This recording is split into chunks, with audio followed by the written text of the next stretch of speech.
Audio Jungle.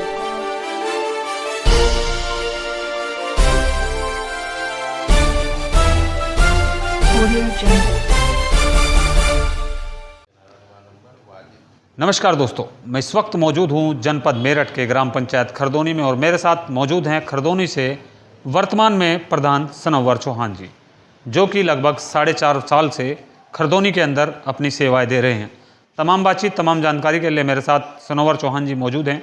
जानेंगे उनसे किन मुद्दों को लेकर, किन समस्याओं को लेकर उन्होंने चुनाव लड़ने का मन बनाया। जनता का सहयोग, जनता का प्यार मिलने के बाद उन्होंने जीत हासिल की और अब योजना समाप्ति की ओर है। आइए जानते हैं उनसे कि किन मुद्दों पर उन्होंने काम किया, किन मुद्दों को लेकर वो आगे बढ़े और जनता को इन 5 साल किन समस्याओं से दूर करने का काम किया। तमाम बातचीत के लिए चलते हैं सनोवर प्रधान जी के पास। प्रधान जी, बहुत बहुत धन्यवाद, आपने अपना कीमती समय दिया। जानना चाहूँगा, जैसे जनता ने आपसे उम्मीद जताई थी तो आपको वोट किया और 5 साल सेवा करने का मौका दिया, तो क्या किन समस्याओं पे आपने चुनाव लड़ा था और किन समस्याओं को अभी तक गांव से ख़त्म कर दिया? समस्या ये थी हमारे यहाँ, एक तो पानी की समस्या थी, तो उसको हमने टंकी बन गई है यहाँ, उसका पानी की सुचारू रूप से दोनों टाइम सप्लाई चल रही है। एक हमारे यहाँ अस्पताल नहीं था, जच्चा बच्चा केंद्र, उसके लिए हमने ज़मीन दी ग्राम सभा की और वो अस्पताल भी अब चल गया है। और शिक्षा के क्षेत्र में हमने लाइब्रेरी बनवाई है। तो यही मुद्दे थे, बच्चों ने हमसे कहा था कि लाइब्रेरी बनवाओगे, तो हमने वो बनवा दी। जो वादे किए थे लगभग वो पूरे कर दिए। अगर बात करूं मैं बच्चों के लिए या युवाओं के लिए, तो युवाओं के लिए सबसे पहली प्राथमिकता होती है फिजिकल फिटनेस की। उसके लिए कोई प्लेग्राउंड की व्यवस्था? असल में हमारे यहाँ ग्राम समाज की भूमि नहीं है। बहुत पहले टाइम में पुराने जो प्रधान थे उन्होंने वो अलॉट कर दी थी गरीब लोगों को, तो अभी कोई ज़मीन बची हुई है नहीं खेल के मैदान। फिर भी हमने एक ज़मीन पड़ी हुई है, ये मेरठ के लाला है, उसको ट्रैक बनवा रखा, दौड़ने वोड़ने की वहीं व्यवस्था करते हैं। एक हमारे दोस्त हैं सादाब, उनकी ज़मीन पड़ी है यहीं पे, उन्होंने उसमें दे दी उनको, और उसमें बच्चे वेट लिफ्टिंग का प्रैक्टिस करते हैं। उसके बाद बात करूं दूसरी में, हमारे यहाँ पर पेयजल व्यवस्था की आपने बात की है कि टंकी जो है उसका निर्माण हो चुका है। क्या सभी ग्राम वालों को उसका पानी मिल रहा है? हाँ, 90% पानी मिल रहा सबको। उसके बाद बात करूं, हमारा जो हैंडपम्प है गाँव के अंदर, अभी हैंडपम्प चालू होंगे? गांव के अंदर हैंडपम्प चालू है, लेकिन जब टंकी दोनों टाइम आ रही है, और हमारे जो टंकी लगी है वो सोलर की है, यानी कि बिजली की कोई किल्लत ही नहीं है। तो जैसे कि कभी भी इमरजेंसी या कोई बात हो जाती है तो हम तुरंत चलवा देते हैं टंकी। उसके बाद बात करूं सर, हमारे जो पीने का पानी है, पीने के पानी का एक मानक होता है, एक TDS होता है। अगर बात करूं इस वक्त हमारे जो हैंडपम्प से निकलने वाला पानी है उसका TDS लगभग कितना? 240 के आसपास होगा। तो 240 का जो TDS है वो हैंडपम्प का है। अगर बात करें पेयजल टंकी की जो लगी है उसका TDS? उसमें तो अभी नापा नहीं, लेकिन उसमें ग्लिसरीन दवाई लग के चल रही है। और जो मुझे गांव के लोग आके बताते हैं कि पानी बहुत है, और हम भी अपने यहाँ भी वही इस्तेमाल कर रहे हैं।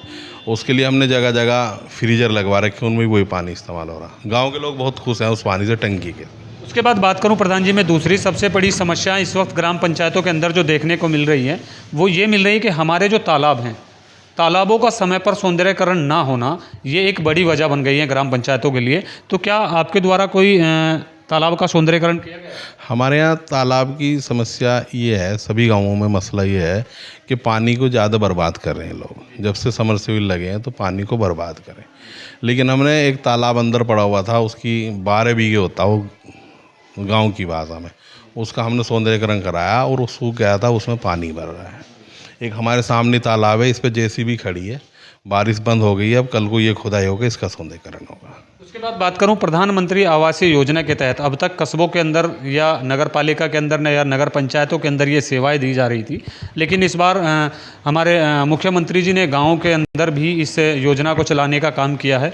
तो कितने लोग ऐसे होंगे जिनको आवास की जरूरत? हमारे यहाँ 25 आदमी सर्वे हुआ था, तो 25 लोग पात्र निकले थे, जिनका सर्वे होकर कंप्लीट हो गया। और उसमें 4 आदमियों को बिल्कुल दोबारा जब जांच हुई है तो 4 के तो बिल्कुल सैंक्शन हो गया, पैसे आने वाले 1-2 रोज में, बाकी 21 के भी आ जाएंगे, 25 हुए टोटल। उसके बाद बात करूं मनरेगा की, मनरेगा से हम लोग 60% कच्चा कार्य कर सकते हैं, 40% हम लोग पक्का कार्य कर सकते हैं।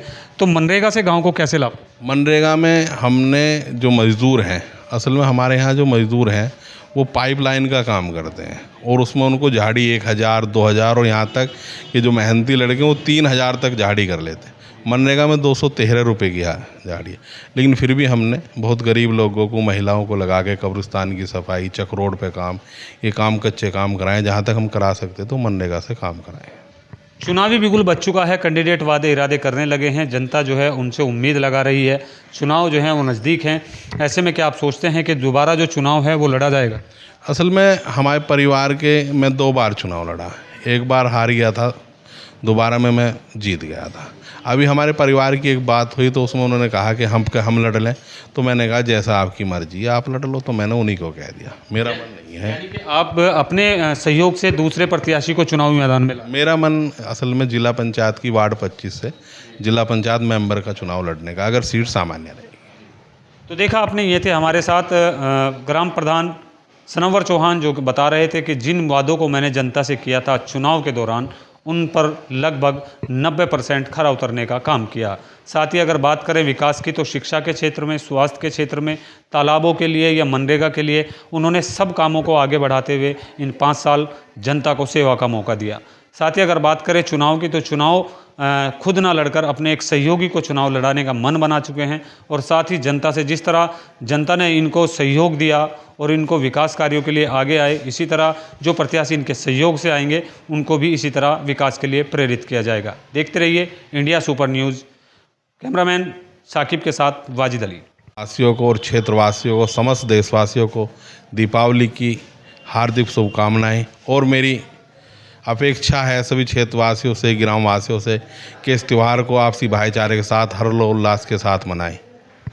धन्यवाद।